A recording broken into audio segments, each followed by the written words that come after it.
Hello friends, आज की video में हम डिस्कस करेंगे मुगल कालीन पंजाब की सामाजिक स्थिति में खान पान और वेशभूषा तथा गहनों के बारे में।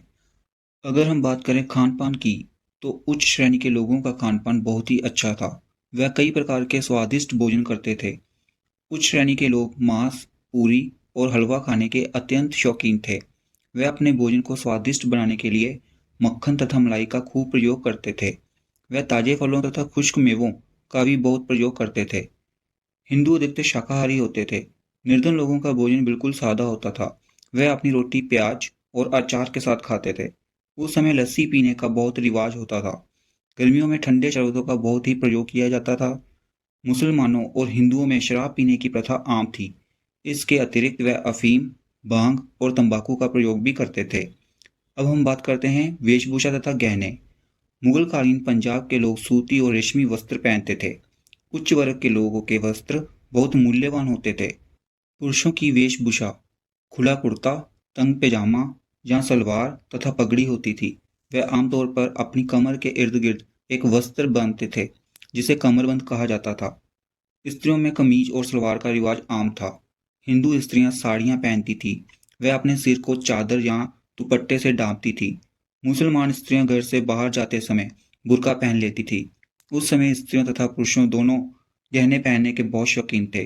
स्त्रियां तो जहां संभव हो सके शरीर के प्रत्येक अंग में गहने पहनती थी, जैसे कानों में कांटे, नाक में नथनी, बाहों में चूड़ियां, उंगलियों में अंगूठियां, पैरों में पंजेबें तथा गले में हार इत्यादि। ये गहने बड़े कीमती हीरे मोतियों, सोने और चांदी के बने होते थे।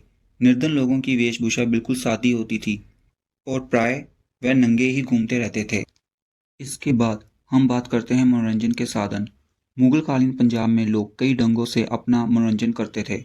उच्च श्रेणी के लोग अपना मनोरंजन शिकार करके, रथों की दौड़ में भाग लेकर, चौगान खेलकर, कबूतरबाजी करके, हाथियों और मुर्गियों की लड़ाई देखकर, तैराकी करके, शतरंज और चौपड़ खेलकर और महफिलों में भाग लेकर करते थे। आम लोग अपना मनोरंजन संगीत, नाच भंगड़े, कुश्तियाँ करके, दौड़ों में भाग लेकर, जादूगरों और मदारियों के तमाशे देखकर और ताश खेलकर करते थे। इसके अतिरिक्त लोग त्योहारों और मेलों में बढ़ चढ़कर भाग लेते थे। हिंदुओं के मुख्य त्योहार दिवाली, दशहरा, बैसाखी, लोहड़ी, होली, शिवरात्रि और रामनवमी इत्यादि थे। मुसलमानों के मुख्य त्योहार ईद, शब बारात और नौ रोज़े थे। अब हम बात करते हैं शिक्षा के बारे में। मुगल काल में लोगों को शिक्षा देना सरकार की जिम्मेवारी नहीं होती थी। हिंदू अपनी प्राथमिक शिक्षा मंदिरों में तथा मुसलमान मस्जिदों में प्राप्त करते थे। ये लोगों द्वारा दिए गए दान पर चलते थे। यहाँ विद्यार्थियों को अपने अपने धर्मों के बारे में शिक्षा दी जाती थी। मुसलमानों के मुकाबले हिंदू शिक्षा में अधिक रुचि लेते थे। विद्यार्थियों से कोई फीस नहीं ली जाती थी।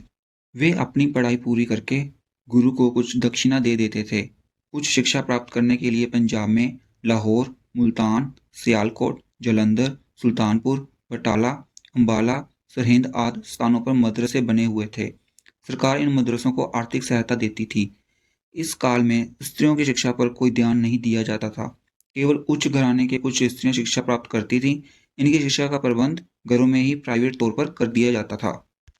नेक्स्ट वीडियो में हम डिस्कस करेंगे पंजाब की आर्थिक स्थिति के